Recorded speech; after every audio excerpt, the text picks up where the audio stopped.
Steelpan is a unique art form that embodies the spirit and culture of Trinidad and Tobago.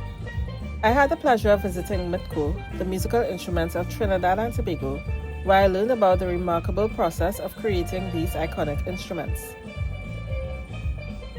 In the first video of this series, we have Akua Leith, the Managing Director of MITTCO, who will share with us a brief history of the Steelpan's evolution, illustrated beautifully by the mural that represents MITTCO's very own coat of arms. This is our coat of arms, or we call it the MITTCO coat of arms.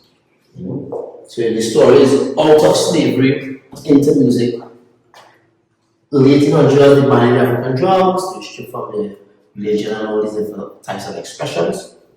And then in the early 1930s, the tango band emerged.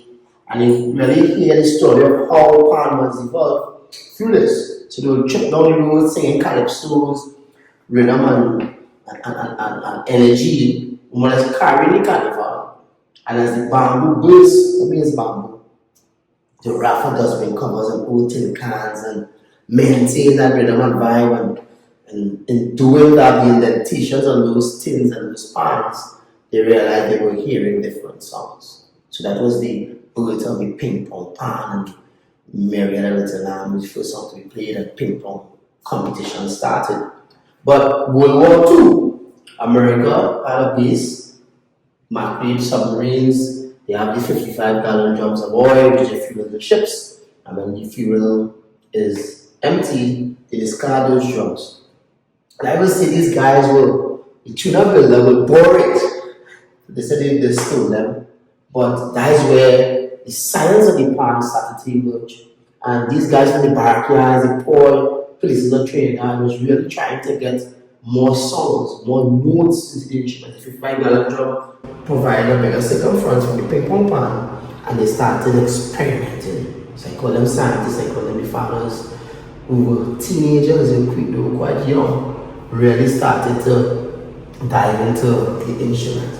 It was a male-dominant society at the time. It was taboo for females. A female in the pan was not allowed. If your daughter is found talking to a pan man, outcast. But today, male and female.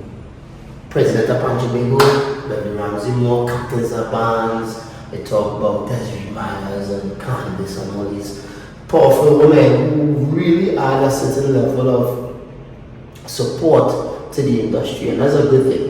And talk about players, females, and will now dominate.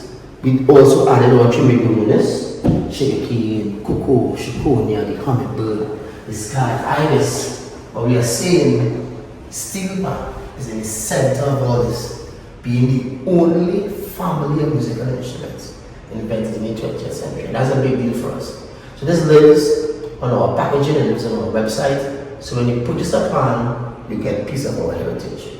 This mural, I must add, was done by a local artist called Lane Morton.